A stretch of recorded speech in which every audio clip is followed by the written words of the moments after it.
नमस्कार, मैं मिथुन यादव आप सबों का आज के सेशन में गाइस कंपटीशन कम्युनिटी पर स्वागत करता हूं। आज इस खूबसूरत सेशन में बात करने वाले परसेंटेज का पार्ट 4। 3 पार्ट ऑलरेडी बना चुका हूं। आप 3 पार्ट देखिए, नोट्स बनाइए, उसके बाद चौथा पार्ट देखिएगा। ठीक है, अगर पूरी पार्ट को देखने के बाद मुझे लगता है कि आपकी परसेंटेज की जो लेवल है अभी तक जो आपने पढ़ा होगा उससे कुछ अलग होगा। सॉल्व करने के तरीके अलग हैं, क्वेश्चन को कैसे अप्रोच करते हैं वो अलग तरीका होगा आपके लिए, है ना। चलिए शुरू करते हैं मेरे भाई। ज़्यादा हो सकता है जितना अपने दोस्तों तो जरूर शेयर कर देना ताकि उन्हें बेनिफिट हो सके।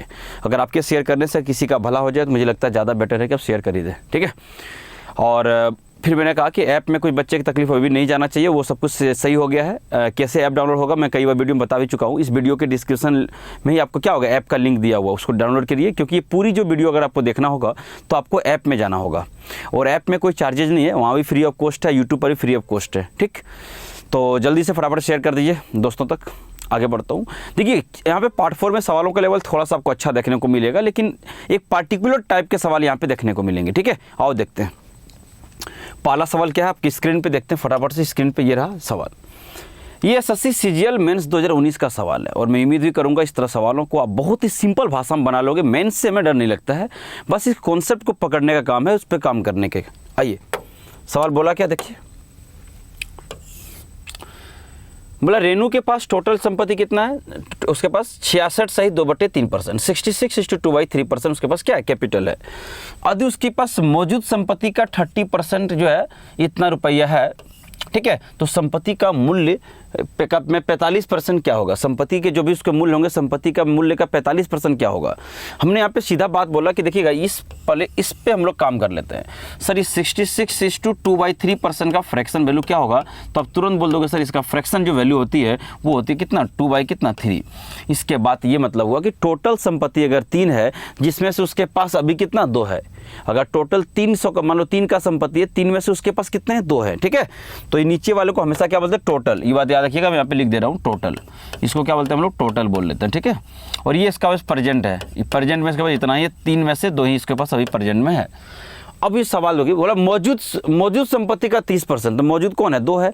तो यही सवाल आपको फंसाना शुरू कर देगा, आप फ्रैक्शन में जाने पे मजबूर हो जाओगे। हम बोले ऐसा मत करो, ये 2-3 को ना तुम 300 और 200 मान लो, बड़ा मजा आएगा। तो हम बोले अच्छा ठीक है। तो अब यहाँ से ये मान सकते हैं कि सर इसका प्रेजेंट में जो संपत्ति है ना, यहाँ पे देखिए, इसको हमने यहाँ पे क्या मान लिया, 300, इसको 200 मान सकते हैं, कोई दिक्कत नहीं। इसको यहाँ पे लिख दे रहा हूँ, ये 200 और ये क्या हो जाएगा 300।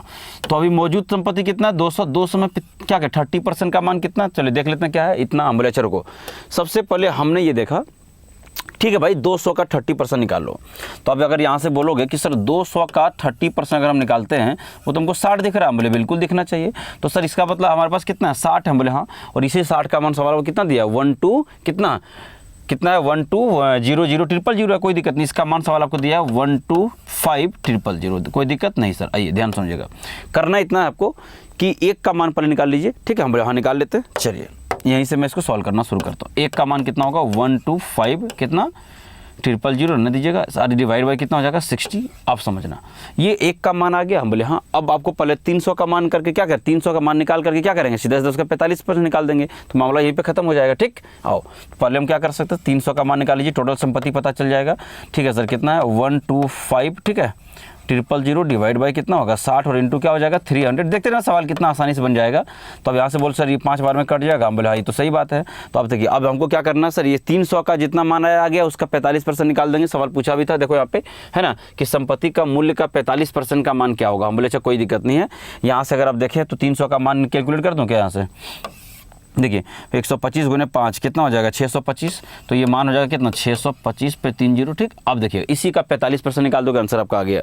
ठीक, इसका 45%, तो इसका 45% कैसे निकालेंगे, हम बोले देखो इसी का 45% 45% आ गया 625000 और यहाँ से होगा 45 बटे कितना हो जाएगा 100। तो ये 00 से 00 खत्म हो जाएगा, 45 गुने इसको कर दो, 0 और रहने दो, 45 पंचे 200 कितना हो जाएगा, 25 का 5 कैरी हो गया 22, 45 गुने 90 और 22 112, 112 कितना हो जाएगा इस 2 कैरी 11 और 45 गुने 6 270 प्लस 11 281। तो आप देख सकते हैं 281 है ना, कहाँ पर आप देखिए फटाफट से 281 250, ऑप्शन नंबर कौन सा है, सी इज योर राइट आंसर। तो बहुत कुछ नहीं करना था, ये फ्रैक्शन पे काम कर लिया हम लोग। 2/3 का मतलब टोटल संपत्ति 3 होगा, उसमें से 2 उसका प्रेजेंट होगा। तो 200 पे 2 पे काम करना थोड़ा मुश्किल जा रहा था, क्योंकि 2 का 30% निकालना, पॉइंट का सामना करना पड़ता। पॉइंट से बचने के लिए हमने क्या किया, इसको 200 300 मान लिया कि टोटल 300 संपत्ति था, इसमें से प्रेजेंट मौजूदा संपत्ति 200 था। अब 200 का 30% हमने बोला तो निकाल लिया कितना, 60 है। और सवाल बना नहीं सर दो इसका मौजूदा संपत्ति का 30% का मान कितना है, 125000। हम बोले नहीं भैया हमारा 60 है, तो 60 का मान उसके बराबर कर दीजिए। 1 का मान निकाल करके 300 का मान निकालने से उसका टोटल संपत्ति इसका पता चल गया, देख लो है ना, ये टोटल संपत्ति इसका था, ये टोटल है ना वेल्थ था, ठीक है। ये अब समझिएगा, अब इसका निकालने के बाद इसका 45% निकाल करके आंसर मार दिए, ठीक। तो बड़ा अच्छा सवाल है, लेकिन है ना मेन से पूछा तो अच्छा सवाल रहेगा ही। तो सीजीएल मेंस का सवाल था, जल्दी से इसको टिक करिए, स्क्रीनशॉट लीजिए, आगे बढ़िए। आगे बढ़ते हैं, अगला सवाल आपके स्क्रीन पे गए, एक और खूबसूरत सवाल देखिए फटाफट से। क्या सवाल, फ्रेश फ्रूट्स, बहुत इंपॉर्टेंट सवाल है, इसको है ना, काफ़ी अच्छा सवाल है, बहुत बार पूछा गया अलग अलग एग्जाम में इसको। तो ये जो तरीका बताऊंगा उसी पे थोड़ा सा फोकस करिएगा, कंसंट्रेट करिएगा, शॉर्ट ट्रिक से सवाल कर ले जाएंगे। बोला सर देखिए फ्रेश फ्रूट्स अगर लाएंगे ना तो क्या होता है, फ्रेश नट्स में क्या होती है, 80% पानी होती है, तो है ना वाई वेट। तो भाई कॉमन सेंस है कि कोई भी फ्रूट्स लाओ या नट लाओ, कुछ भी लाओ तुम, उसमें 2 चीज़ अवेलेबल होती है, एक पानी होती है, एक उसमें क्या होती है भाई पल्प होती है, समझा कि नहीं। तो सर अगर 80% पानी है मतलब 20% पल्प है। अगर आप ग्रेप्स लाते हो मार्केट खरीद के, उसमें क्या होता है, पानी और वही तो होता है, पल्प होती है। कोई भी सब्जियाँ लाए, कोई भी फल लाइए, तो उसमें क्या होती है, पानी की मात्रा अगर सूखने लग जाएगी तो पल्प तो बची रहेगी, वही तो बात है। और जब ड्राई हो जाएगी, जब सूखा हो जाएगा ना, सूखा नट्स में क्या हो जाएगा देखिएगा सर, आप वहाँ पे 50% पानी होगा, मतलब 50% क्या होगा, पल्प होगा। तो एक बात यहाँ समझ में आ गया क्या, कि जब ये फ्रेश फ्रूट्स था, समझिएगा जब ये फ्रेश था तो यहाँ पर समझना क्या है सर, ये वाटर होंगे है ना, ये क्या होंगे, पल्प होंगे, ठीक है। पल्प 2 ही चीज़ होती है याद रखिएगा किसी फ्रूट्स में। तो अगर मुझे कॉमन सेंस लगाओ कि अगर 80% ये पानी बोल रहा है तो 20% क्या होगा, पल्प। अगर आप चाहें तो इसका रेशियो बना लीजिएगा, तो रेशियो बनाएंगे तो कितना हो जाएगा, बोलो सर, ये हो जाएगा 4:2 क्या बोलिए, 4:2 क्या हो जाएगा, ये 1 होगा, ठीक है। ये क्या हो जाएगा 4:1 रहने दीजिएगा। अब आइए ड्राई पर, जब ड्राई पे आ जाएंगे तो क्या होगा सर, जब ड्राई हो जाएगी तो क्या हो जाता है, देखिए एक लाइन में आंसर आ जाएगा, टेंशन मत लो। जब ये ड्राई हो जाएगा तब क्या होगा, 50% पानी होगा, मतलब 50% पानी के बाद 50% पल्प होगा। दुनिया की हर वस्तु अपने आप में कितना होता है, 100% होता है। जब यहाँ सब कैंसिल करोगे तो क्या होगा, 1:2 क्या होगा, 1। तो इस तरह सवालों के लिए आपको एक जगह फोकस करनी होगी। क्या मैं बताता हूँ, समझाना चाहता हूँ कि पूरे प्रोसेस के दौरान जब कोई फ्रेश फ्रूट्स या कोई फ्रेश वेजिटेबल हो, जब वो ड्राई में कन्वर्ट हो जाती है, उसमें क्या बदलता है सर, पानी का अमाउंट बदल सकता है, और कुछ बदलती है बोले ना। ये पल्प होती है ना, जितना पल्प पहले होगा उतना ही पल्प अभी भी होगा, पल्प के अमाउंट पे कोई फर्क नहीं पड़ती है, वो पानी के अमाउंट पे फर्क पड़ती है। तो इस तरह के सवालों में जो शॉर्ट ट्रिक हमारे तरफ से होगा, ये होगा कि पल्प की अमाउंट को पहले और अभी बराबर कर लेना। हालांकि सवाल में ऐसा डेटा सेट किया गया है कि पहले से बराबर है, यहाँ भी पल्प 1 है और बाद में पल्प 1 में, अगर नहीं होता तो पल्प का ही अमाउंट को क्या करते, इक्वल करते। बस ये आपका शॉर्ट ट्रिक है और कुछ नहीं है। तो यहाँ पर तो ऑलरेडी इक्वल है, यहाँ भी 1 है, यहाँ पे 1 है, मतलब बहुत बढ़िया है आपके लिए, है ना, अच्छी बात है। मतलब सर अगर मान लीजिएगा कि जब फ्रेश फ्रूट्स था 4 लीटर पानी, 4 kg पानी था, 1 kg पल्प था, मतलब टोटल कितना था 5, और अभी सूख के कितना बचा सर, पानी 4 से 3 हो गया, मतलब 4 से 1 हो गया, मतलब 3 जो है क्या आ गया, सूख गया, ठीक है। आ जाओ, तो ये कितना बच गया, 2, मतलब सीधा 5 किलो लाओगे, सूख कर कितना बचेगा, 10 किलो, मतलब 2 किलो बचेगा। तो 5 लाओगे 2 किलो बचेगा। सवाल क्या बोला देखो, बोला how many dry nuts can be obtain from 100 kg। Sir 100 kg लाएंगे तुम कितना प्राप्त करेंगे, तो इसका मतलब हमारे हिसाब से तुम जो लाओगे वो क्या लाओगे, फ्रेश फ्रूट्स। तो फ्रेश फ्रूट्स का मान कितना, 5 है, और ये 5 का मान तुम कितना बोल रहे हो, 100। तो भाई भाग दे दो सर, 1 का मान कितना हो जाएगा, 20, और आपको अगर इसको सुखाना तो कितना हो जाएगा सर, 1 का मान नहीं, हमको 2 का मान चाहिए, क्योंकि सूखने के बाद ये 2 रेशियो बराबर बच रहा है। तो 1 का मान 20, तो 2 का मान कितना हो जाएगा, 40 kg। तो मतलब सर 100 kg लाएंगे, वो सूख करके कितना हो जाएगा सर, वो 100 kg लाएंगे, सूख करके 40 kg हो जाएगा। ऑप्शन नंबर डी जो राइट आंसर, ठीक है। तो ये शॉर्ट ट्रिक होता है। बस एक ही बात याद रखना मेरे भाई, कि वो आपको पल्प को बराबर करनी पड़ेगी, पल्प के अमाउंट पे कोई फर्क नहीं पड़ेगा। जल्दी से स्क्रीनशॉट लीजिए। अगला सवाल आपकी स्क्रीन पे, एक और खूबसूरत सवाल देखिए। ये एसएससी सीजीएल मेंस है ना, 2016 में पूछा गया था, 12 जनवरी का जो पेपर हुआ था वहीं पे पूछा गया था। इस तरह सवाल है आपके पूरी तरह से कॉमन सेंस को चेक करके चले जाते हैं, और सीजीएल जैसे एग्जाम में यहाँ पे पूछना एक लाजमी है, ठीक है। इस तरह सवाल है मेंस में देखा ही जाएगा आपको। ऑलमोस्ट ये स्लाइड का सारे के सारे सवाल आपके प्रीवियस ईयर के पूछे गए सवाल हैं, और उसी टाइप में उसको हम कवर अप कर रहे हैं, ठीक है। तो इतना करने के बाद मुझे नहीं लगता कि आपको फंसने की जरूरत पड़ेगी। आइए बात करते हैं, सवाल पढ़ी तो बोला एक निश्चित तिथि पर दोनों देशों के बीच खेले गए सभी एक दिवसीय मैचों में भारत के खिलाफ पाकिस्तान की सफलता का दर जो है ना 60% है। मतलब इंडिया और पाकिस्तान के बीच में ओडीआई मैच खेला जा रहा है, जिसमें पाकिस्तान का जो अभी जो विनिंग परसेंटेज है वो कितने 60% है, ठीक है। आगे बोल रहा है वे भारत से अगले 30 एक दिवसीय मैच हार गए। मतलब लगातार अगर वो 30 मैच भारत से अगर हार जाती है तो उसकी जो जीत का जो परसेंटाइल है, मतलब जो सफलता का जो उसका दर है वो 30% होगा 60 से घट करके। तो दोनों ही देशों के बीच में टोटल खेले गए एक दिवसीय मैचों की संख्या पूछा है। बस ये सवाल ना एक लाइन का है, ये समझना पड़ेगा। क्वेश्चन उम्मीद करते हैं क्लियर रहा होगा। इंडिया और पाकिस्तान के बीच में अभी तक जितने भी मैच रहे होंगे मुझे नहीं पता, बट जो है सो विनिंग परसेंट जो है सो पाकिस्तान का 60% रहा है। लेकिन अगला लगातार 30 मैच पाकिस्तान भारत से खेलता रहा, 30 का 30 हार जाता है, और इसके बाद जो है सो उसकी जो सफलता का जो दर है, जो विनिंग परसेंटेज है, वो 60 से घट करके 30% हो जाती है। तो अभी तक के पाकिस्तान और भारत के बीच में कितने ODI मैचेस खेले गए हैं? तो हमने बोला यार कुछ पता तो नहीं चल रहा, तो मान लेते हैं भैया कि अभी तक के टोटल जो ODI मैच खेला है X खेला है ना, टोटल मैचेज जो खेला गया है, ठीक है, टोटल जो मैच खेला गया है ना वो अभी X है। अभी दोनों के बीच, दो देश के बीच में कितना खेला S। और पाकिस्तान के बारे में थोड़ा चर्चा कर लेते हैं। पाकिस्तान जो है टोटल X मैच में से इसका 60% तो यही जीत गया है, ठीक है, 60% जीत गया। हम बोले ठीक है सर, आओ देखो अब बराबर, अब पाकिस्तान का देखो एक ही काम करना है, ये अभी जितने मैच खेले हैं उससे विनिंग परसेंटेज और बाद में 30 मैच खेलने के बाद का जो है विनिंग परसेंटेज पाकिस्तान को बराबर कर दो। तो सर अभी मैच कितना खेला था X, अगला 30 का 30 मैच हार जाएगा, है ना, लेकिन खेलेगा तो 30 ना, तो पहले X मैच खेला था, अब X प्लस 30 मैच खेल चुका पाकिस्तान, और अब पाकिस्तान की जो विनिंग परसेंटेज होगा वो इसका क्या होगा, 30% होगा। सीधा सीधा सवाल खत्म हो गया कि नहीं? देखो यहाँ पे देखो, पहले X का 60% था, अब X प्लस 30 का 30% है। एक लाइन में सवाल खत्म करूँ। अब देखो, अब मुझे क्या कहता ना, ये 30% से कितना बार कट जाएगा सर, 2 बार में, तो 2 से मल्टीप्लाई होगा कितना होगा, ये 2x, और यहाँ से क्या हो जाएगा, ये x प्लस कितना हो जाएगा आपका 30, ठीक है। तो सर 2x में x जाएगा कितना बचेगा, x बराबर कितना हो जाएगा 30। तो इसका मतलब और 30 मैच और खेला गया था, ठीक है, पहले। अभी कितना खेला गया, 3, तो टोटल कितना हो गया 60। तो टोटल मैच देखो, मैच पहले 30 खेला था, 30 लगातार और खेला जो हारा है, तो टोटल मैच अभी कितना खेला है लो, 60, देख लीजिएगा। तो टोटल मैच मेरे भाई एक लाइन का सवाल था, आप देख सकते हैं मेंस का, कि 30 पहले और 30 लगातार खेला गया था जो हारा है, यानी टोटल दोनों कंट्री के द्वारा 60 ODI मैच खेला गया है। ऑप्शन नंबर सी जो राइट आंसर।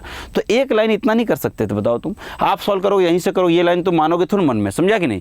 तो ये अच्छा सवाल था, इसलिए मैं बोलता हूँ कि थोड़ा मेंस में बहुत प्रैक्टिकल सवाल अभी पूछने लगा है।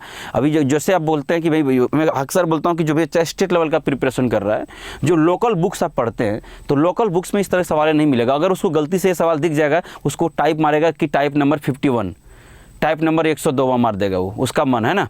तो कुछ नए सवाल आपको दिखेंगे, इसलिए मैं बोलता हूँ टाइप वाइज करके कोई भी चीज़ें पढ़ने का थोड़ा सा नुकसान है, क्योंकि अब टाइप वाइज से ज़्यादा बेहतर होगा कि परसेंटेज की कॉन्सेप्ट को डेवलप करने में थोड़ा सा क्या करिए, फोकस करिएगा। आज के वनडे एग्जाम में कुछ भी पूछा जा रहा है, खास करके SSC से स्टैंडर्ड एग्जाम में, जिसमें 20,000 वैकेंसी अभी आ गया, आपने देखा। तो जो भी बच्चे बैंक का भी और होगा, मेरे हिसाब से उसको बोलो कि भैया जरूर फॉर्म भर दे। वो गर्ल्स के लिए बिल्कुल फ्री ऑफ कॉस्ट फॉर्म होती है, बॉयज़ के लिए 100 रुपये चार्ज लगता है, तो ये फॉर्म को जरूर भरिएगा। प्रीलिम्स क्वालिफाइंग हो गया, बहुत अच्छी बात है, लेकिन एक और इंपॉर्टेंट इन्फॉर्मेशन क्या है, जो बच्चे का कैटेगरी रहा होगा, सुनिए ध्यान से, जिन बच्चे का कैटेगरी रहा होगा उनको एक काम करना है। अगर मान लो OBC से हैं तो 8 तारीख से पहले, क्योंकि 8 तारीख आपका लास्ट डेट है, उस 8 तारीख से पहले तक आपके OBC सर्टिफिकेट आपके सेंट्रल लेवल का बन जाना चाहिए। एक होते हैं स्टेट लेवल का, एक होते हैं सेंट्रल लेवल का। अगर कोई बच्चा ST SC से अगर आते तो उनको आपको सेंट्रल लेवल का जो है सो इस बार OBC मांगा 8 से पहले तक का डेट का। अगर आप नहीं है तो आपको जनरल काउंट किया जाएगा, बहुत बड़ा नुकसान होगा, क्योंकि SSC से एग्जाम में इसकी नुकसान भरपाई आप नहीं कर पाओगे, क्योंकि ST SC और जनरल के कटअप में करीबन 40 मार्क्स का 50 मार्क्स का अंतर देखने को मिलता है, तो बहुत ज़्यादा मार्क्स होता है। फिर मैं बता दूँ, जिन बच्चे भी अभी फॉर्म नहीं फिल करें मेरे दोस्त, पहले इसको जरूर बनवा लो आप, 2-3 दिन का समय लगेगा, इसको जरूर कर लेना, नहीं तो बहुत बड़ा नुकसान झेलोगे आप लोग, ठीक है। चलिए, इस बात का विशेष तौर पे ध्यान रखिएगा। चलिए आगे हम लोग बात करने जा रहे हैं। अगला स्क्रीन से अगला सवाल देखते क्या है। ये भी सवाल CGL मेंस 2019 का सवाल है, लेकिन उतना सवाल में कोई खास टफ नहीं है, लेकिन ये पढ़ते हैं सवाल को।